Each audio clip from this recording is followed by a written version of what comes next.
And we are back with episode number 3 of This Week in History. And this week we are going to take down January 1st to January 7th. So happy New Year, everybody. And thank you for joining us on our weekly look through the history of pro wrestling.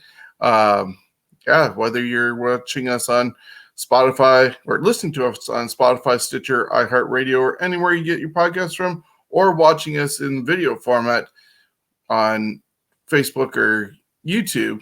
We thank you for doing that. And to do this, we can't do it without the guy who does all the rundowns and looking up the history for us. And that's Jonesy in Niagara Falls. How are you, Jonesy? I'm doing fantastic. And how are you? Not bad. We're starting to build up look here with the graphics. Got the little flashy neon sign. Got some. It is nice. It's very nice. Prestigious little going into it. We're going to build. As you said, we want to do a monthly trivia show like Jeopardy or something on that line. Maybe Who Wants to Be a Millionaire? I'm not sure what all formats are available. But so people who want to be a part of that, please look down below, scrolling down below. You can contact us by any of those means or emailing us at scumbagswrestling@gmail.com. Look for Jonesy's trivia on Facebook. It's the Wrestling Trivia Challenge Facebook page? Yeah, something like that. It's all going to change soon as I become unlazy. There we go. So some of that's going to be updated, but definitely get through to us at the scumbagswrestling@gmail.com or through our Facebook page, Twitter, or Instagram, and find out how you can be a part of this. Maybe we'll be able to open up eventually to a bigger roundtable, discuss different history topics. But right now, it's just the two of us running down the week in wrestling and looking back at the good old times, leading into some not so great times as we get into different eras, whether it's the dying days of WCW or unfortunately some of the current product that is out there. But it is, as I said, January 1st until January 7th this week. And Jonesy, if you want to start us off. All right, we're going to go with January 1st, and we're going to start with 39 years ago on January 1st. A special event was held in the Checker Dome in St. Louis. The event was Sam Mucknick's final wrestling card he promoted. Mucknick promoted events since 1932 and on his own since 1942. The event was a part of Sam Mucknick Day in St. Louis, as declared by the then mayor, Vincent Schlomel. That's a fun one. Jerry Blackwell beat Ox Baker and Bruce Reed in a handicap match. Dick the Bruiser beat Ken Patera to win the NWA Missouri Heavyweight Championship. And Ric Flair defeated Dusty Rhodes 2-1 in a best-of-3 falls match to retain the NWA World Heavyweight Championship. Now, 14 years ago on Raw, Kevin Federline defeated John Cena in a no disqualification match. Federline was seen by WWE personnel as a modern citizen. He had a brief run and was the final straw for his marriage, as his wife, Britney Spears, saw a clip of Federline on WWE programming. She laughed and Kevin went into rage and destroyed property.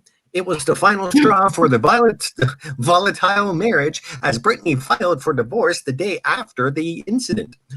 The divorce was finalized. The divorce was finalized in July 2007. As for K-Fed's album, calling it a commercial failure would have been an understatement. Only 6,000 copies sold in the first week, about 16 copies sold as of 2017. It's a happy 37th birthday for Lindsay Kurzik, best known to wrestling fans as Betta Scott.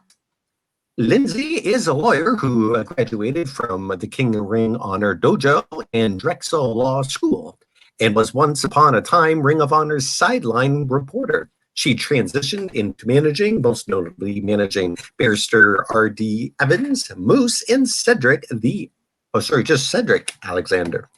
That's not to say Scott knows what she's doing in the ring. She's the last Family Wrestling Entertainment Women's Champion and was an Absolute Intense Wrestling Tag Team and Women's Champion. The 2012 Pro Wrestling Illustrated Rookie of the Year, just the second woman to win the award since its inception in 1972. The other was Medusa Maselli in 1988.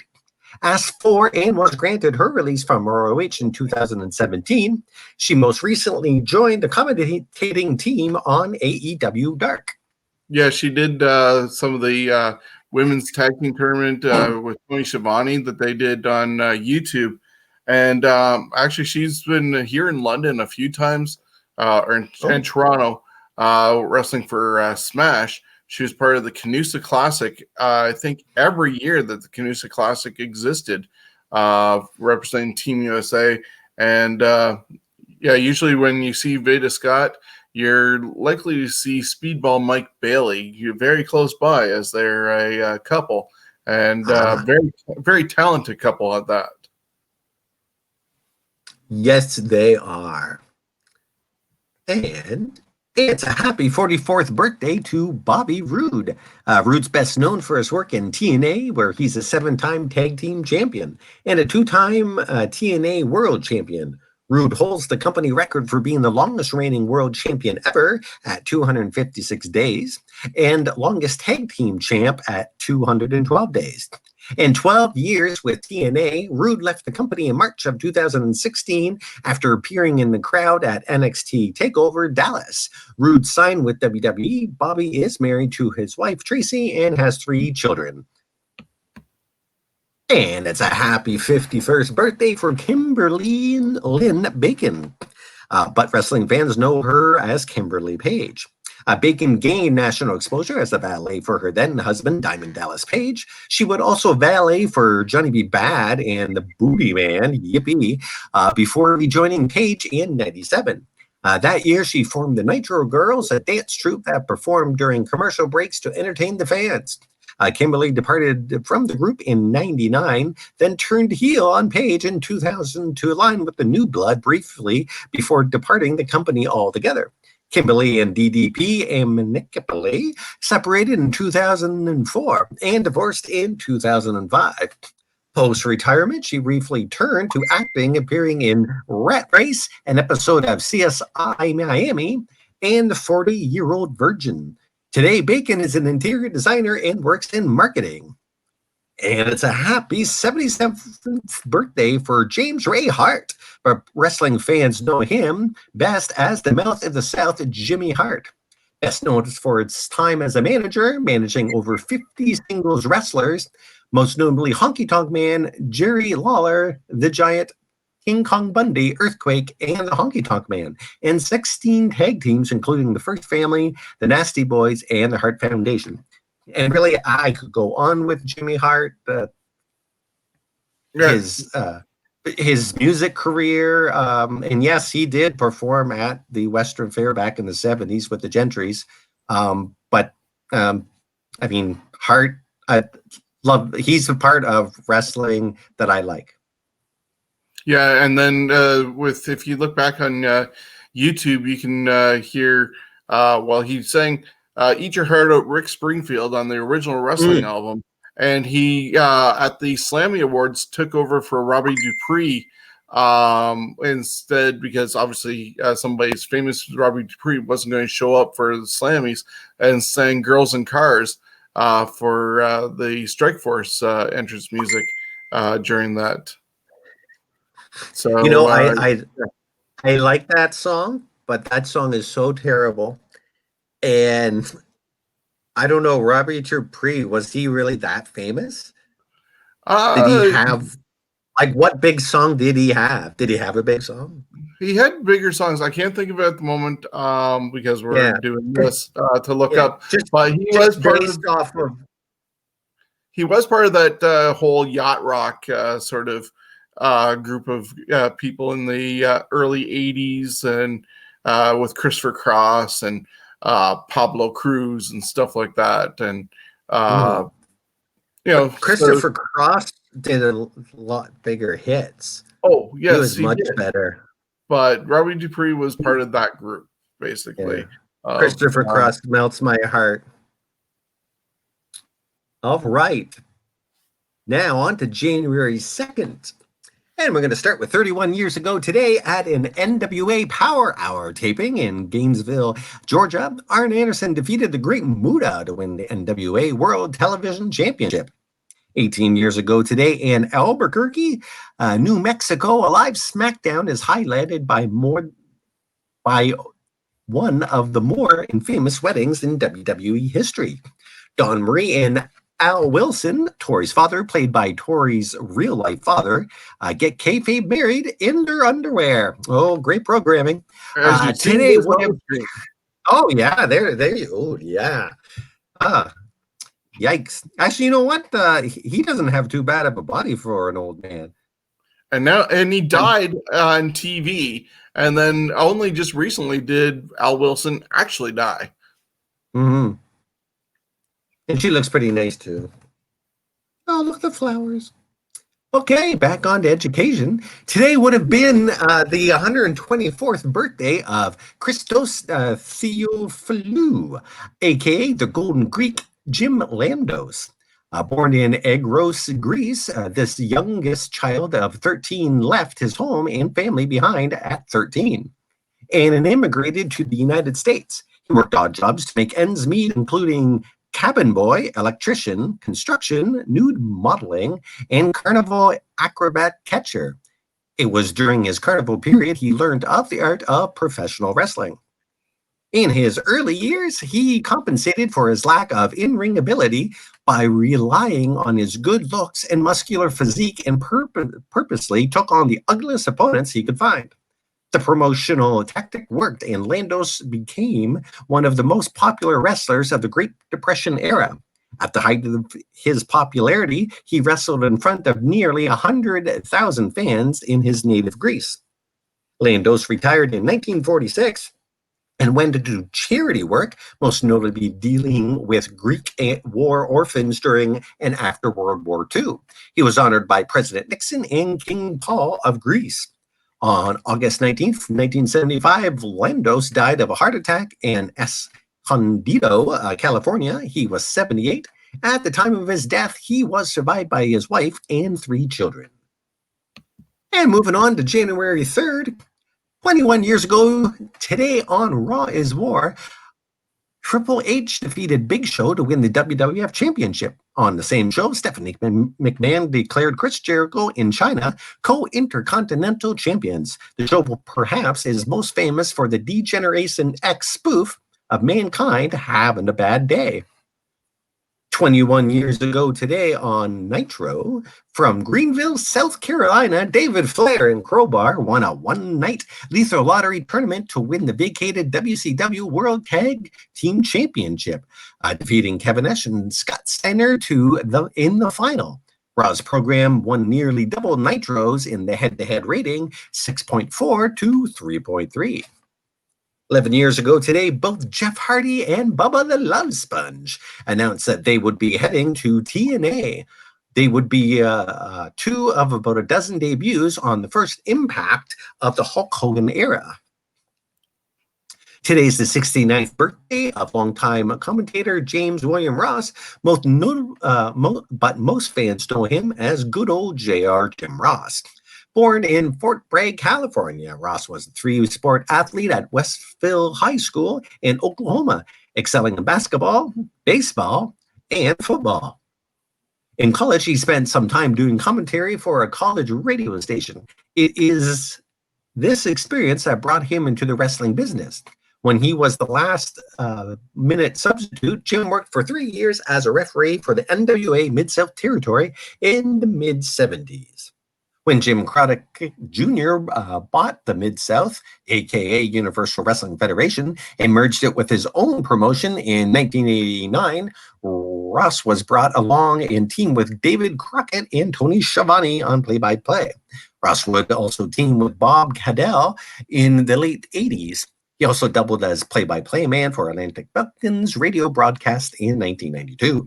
Eventually, Ross became the head of broadcasting for WCW, but had issues with Eric Bischoff. Bischoff would eventually ascend to executive producer in '93, at which point Ross demanded and got his release after he was taken off the air. Ross was quickly snapped up by the WWF and made his debut at WrestleMania 9, and the rest is history for another day. Yeah, because and now as I think you missed on here or deleted later on, you can see him on AEW.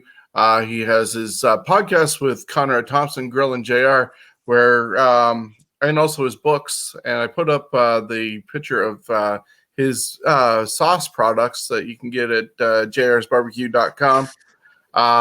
He's got a wealth of knowledge. Some people are thinking he's archaic and old school. Even some of the people in AEW have criticized him for coming out about all the flippy stuff that's happened or happens all the time in wrestling, and figure that he's out of touch. But he's been around for so long, and if you ever get a chance to see him live and doing his stories, Jonesy and I both got to do that in Toronto, and you hear about him driving around. I think it was Leroy McGurk or something, and he was blind as a bat. Might not have been Leroy. It was one of the other promoters, should I say. But he was driving him around while he was smoking and had a gun on his dashboard because they were going to go and kill Ted DiBiase for dating the guy's daughter.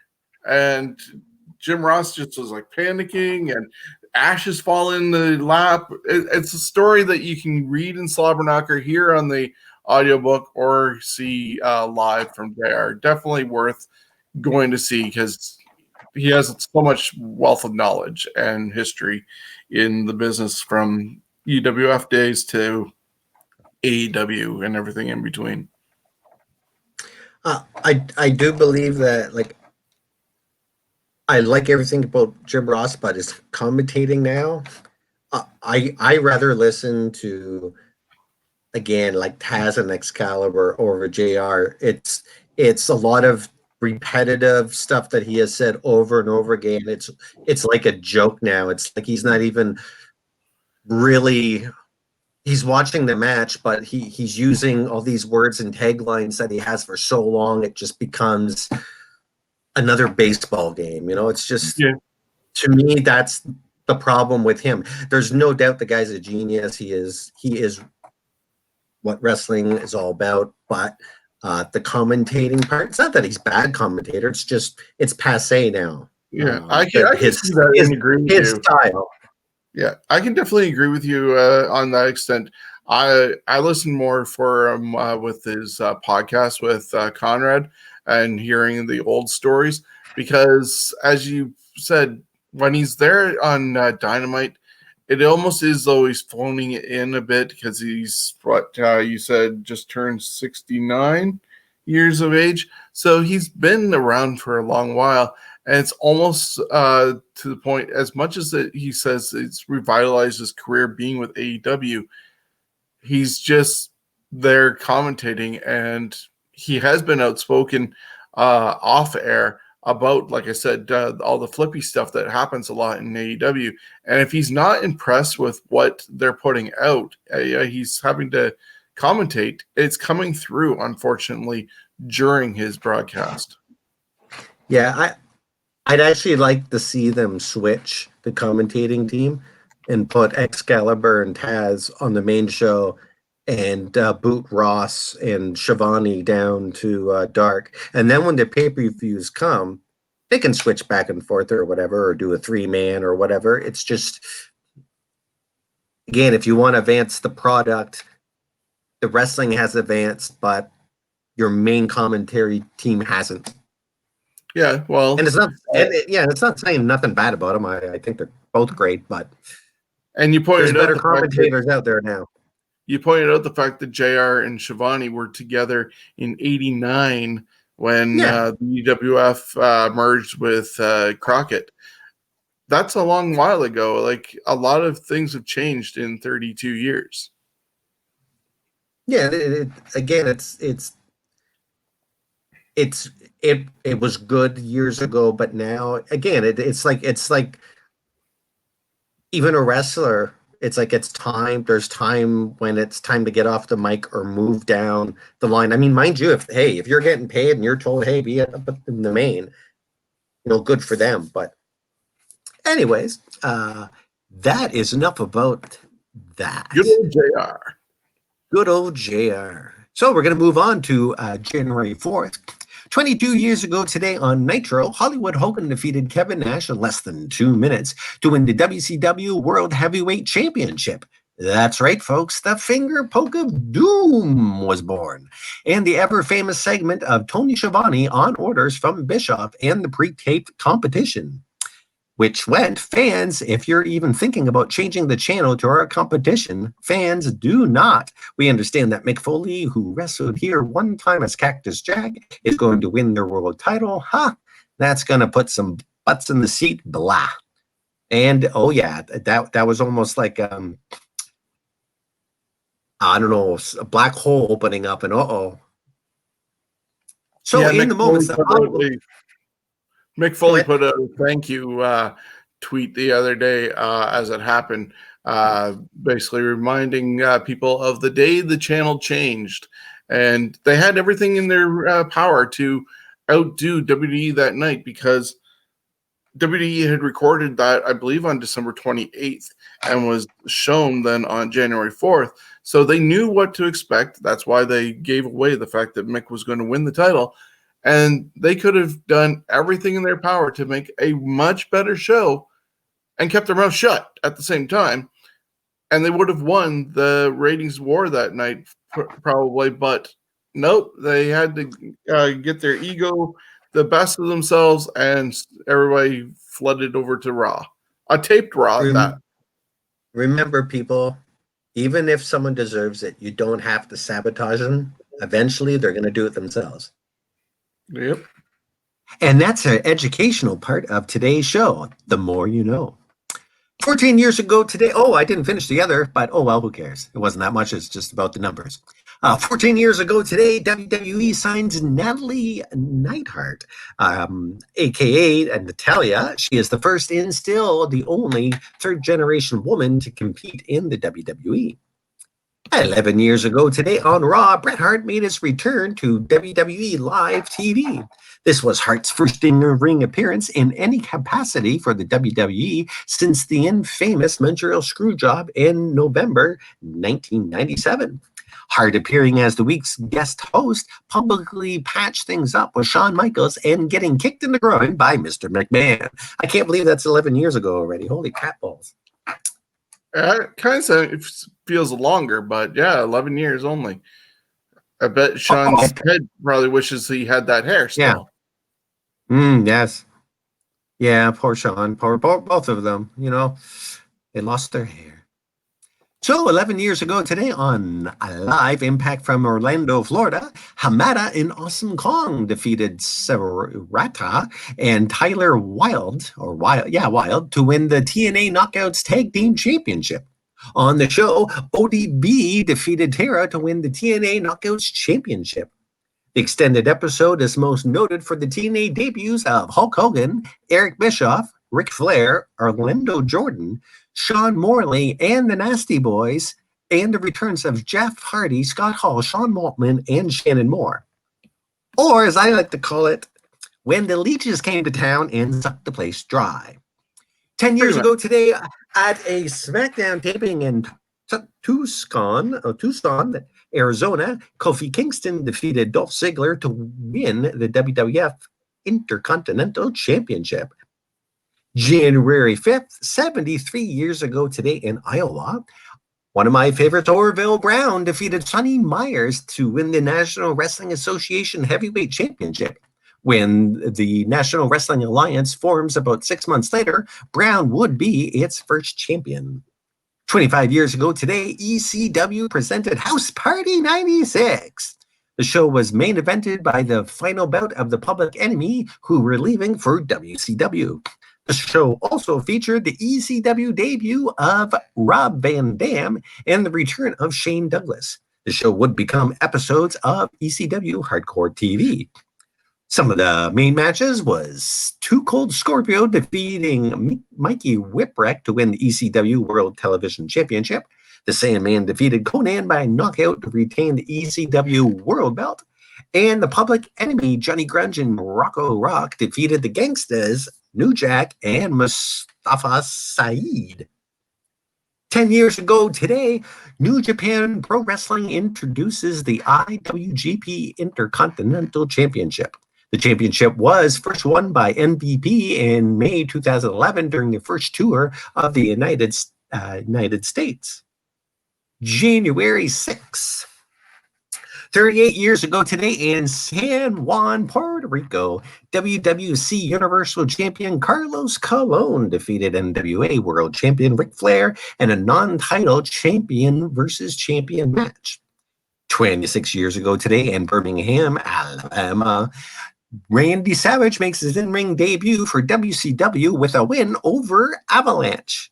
Oh, poor bastard. I had to work against Avalanche. Jesus. Well, it was I heard WCW's time of being WWE Light before they got their ingenious plan of making the NWO an idea that basically has been proven to be stolen from Japan. But until that day, they were basically, and before Nitro started, but it was basically WWE Light with having Hogan and friends come in, just like TNA decided to do. That was almost my favorite time of WCW Saturday night, because you'd see like those guys all the time on their Avalanche and them.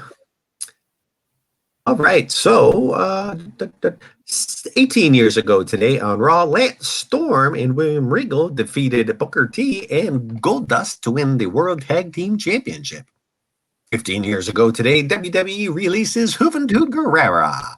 The move comes 3 days after a SmackDown taping when Guerrera allegedly was uncooperative in a match against then WWE Cruiserweight Champion Kid Cash, including sandbagging, giving stiff shots, and doing more aerial maneuvers than necessary.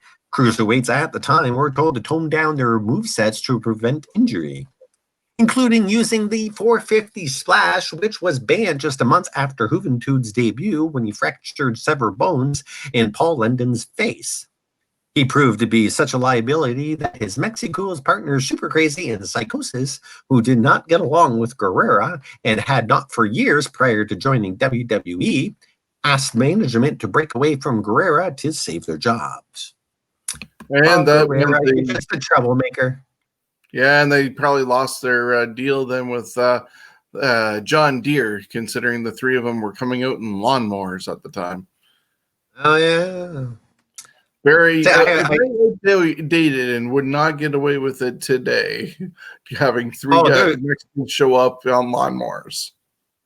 Oh, there's so many things nowadays that you look back, oh my God, it's just like, wow. So 13 years ago today, TNA presented Final Resolution. Gail Kim defeated Awesome Kong in a no DQ match to win the TNA Knockouts Championship.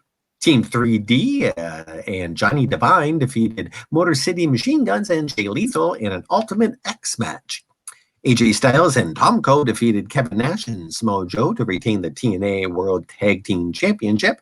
And Kurt Angle defeated Christian Cage to retain the TNA World Belt.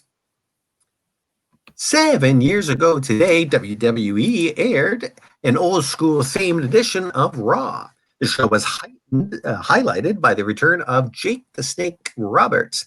2 weeks later, it was announced that he would be a part of the 2014 WWE Hall of Fame class. He was inducted 3 months later by Diamond Dallas Page, a man he credits for saving his life. And that appearance by Roberts, he ended up, I think, DDTing Dean Ambrose and brought out a snake, and you can see Ambrose smiling, almost laughing during that, because it was almost like a childhood dream getting to do that moment with Jake. But yeah, he definitely did not sell too much. And that was one of the last times that somewhat on one of these reunion specials that WWE likes to do, that a legend actually did something. rather than just a backstage skit. So Yeah. congrats, Jake, on being able to break that mold before it got started. So we got January 7th. We're on our last day.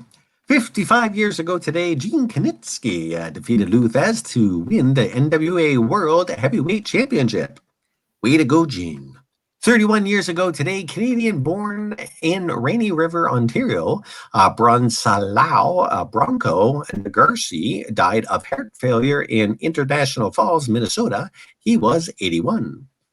In football, Ngarsi played a critical role in Minnesota's 1928 win over Wisconsin. Despite wearing a corset to protect a cracked vertebrae, he recovered a fumble, scored the game-winning touchdown, and intercepted a pass to end the game. In his 3 years with the Golden Gophers, the team went 18-4-2 and won the Big Ten Conference title in 1927. Nagurski spent the next 8 years as an integral part of the Chicago Bears, winning an NFL championship in 1932 and 33.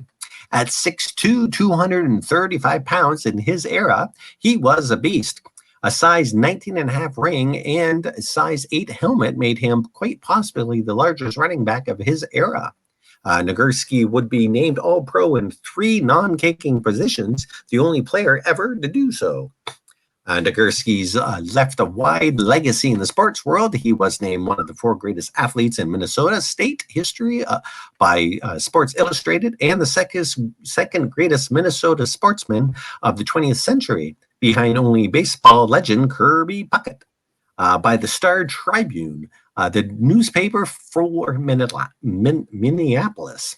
He was named among the 100 greatest football players ever by the Sporting News in 1999 and by NFL Network in 2010. In 2011, Nagurski was inducted into the Professional Wrestling Hall of Fame. He was also a charter member of the Wrestling Observer Hall of Fame in 1996. 20 years ago today, ECW, Guilty as Charged, happened. It would turn out to be the final televised event for the company as mounting debt forced them to stop running shows a few days later. 2 months later, the company filed for bankruptcy. The show saw Tommy Dreamer defeat C.W. Anderson in an I Quit match. The Sandman defeated Steve Corino and Justin Credible in a tables, ladders, chairs, and canes match to win the ECW World Heavyweight Championship. And Rhino defeated the Sandman to win the ECW World Heavyweight Championship.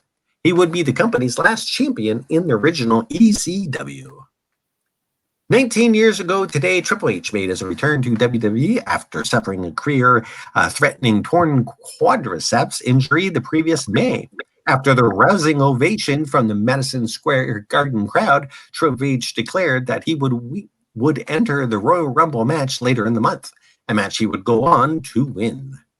On the same show, Spike Dudley and Taz defeated the Dudley Boys, Bubba Ray, and Devon to win the WWF Tag Team Championships. Weighing just 398 pounds combined, Spike and Taz were at the time the latest tag team champions in WWF history. Is that still true today, or is there someone else? I think it would probably still hold true. I'm not sure who would have taken that spot because I don't think the Lucha House Party won those actual tag team titles. So they might have been the closest thing. If at all, London and Kendrick, but yeah, you'd have to go back and check that out. But I would not be surprised if that held true today. Mm-hmm. That's a good trivia one there. That's a good ABC one. 17 years ago today, at an NWA TNA weekly pay-per-view taping, Chris Sabin defeated Michael Shane, Christopher Daniels, and Loki in an Ultimate X match to win the TNA X Division Championship. 14 years ago today in Tokyo, Japan, the Briscoes, Matt and Jay, defeated Yoshimbu Kamara and Takahashi Sagura. Not bad. To win the GHC Junior Heavyweight Tag Team Championship. 14 years ago, WWE presented New Year's resolution. John Cena defeated Umaga to win the WWE Championship. This was Umanga's first pinfall or submission defeat. 13 years ago today, WWE presented Raw Roulette 3. As with previous editions of the event, every match on the show was determined by a spin of the wheel. Hardcore Holly defeated Carlito in a Trading Places match. Holly got Carlito's outfit and entrance music, while Carlito got Holly's outfit and entrance music. That's just stupid. Ashley Massaro defeated Jillian, Maria, Melina, and Mickey James in a lingerie pillow fight. Triple H defeated William Regal in a first blood match, and Jeff Hardy defeated Umaga in a steel cage match. And finally, 13 years ago today at an Impact taping, Awesome Kong defeated Gail Kim to win the TNA Knockouts Championship. And that is what happened many moons ago in This Week in Wrestling. Yeah, a little bit of a quiet week, but a lot of places were coming off Christmas and New Year's times. I'm sure the rest of January will definitely heat up as we start seeing things like the Royal Rumbles. There's definitely some WCW events coming up for sure. I don't think Super Brawl is February, so don't remember what all ones came in January from WCW. But yeah, we'll definitely be diving deep into more pay-per-views as the month goes on. But this one definitely had a lot of information with birthdays and celebrations in that regard. So, yeah, a good bit of history, especially for those who are interested in that. And hopefully taking notes, because if you want to be part of that trivia challenge that Jonesy's putting together, some of the information that you're seeing in this weekly show or listening to on Stitcher, Spotify, iHeartRadio, and everywhere else, you're going to get some of the answers from this show to help you in that challenge. So definitely listen up, take notes, and enjoy the trip back in time. Anything you want to add before we check out of here, Jonesy? No, I am looking forward to going through all the Rumbles, though that's going to be a lot of work. But hey, but I think I've already gone through next week's, and I don't think there's a Rumble in that one yet. So it's like, they're coming. They're all going to be piled up near the end of the month. The last 2 weeks, I'm pretty sure, of January are going to be filled with some Rumbles for sure. But yeah, I did take a sneak peek at next week's as well. And I'm going to start getting the photos that people see visually to go along with the stories we're telling. And I hope everybody, as I said, enjoyed this. We did get back to doing Fantasy Warfare Tournament this past week. Steven was able to join us. And our latest episode is the NWA WCW United States Champion. 16 of the greatest champions, or 16 of the champions from that belt history. And we knocked them down. I suggest you go back on YouTube or Facebook and find out who we selected as the winner on that one. And we have upcoming ones involving the WWF Intercontinental Champion, the WWE US Champion, and WWE Intercontinental Championship title reigns. So definitely join us on Fantasy Warfare Tournament. And, of course, every Thursday night at 8 o'clock, we have the Scumbags of Wrestling podcast, do some news, updates. And this week, we're actually going to be doing a best of and bringing in some of the different voices from around Ontario podcasting, including Ryan Knight, Chris Maloney, and a few others. So join Stephen and I for that one as we look back at 2020.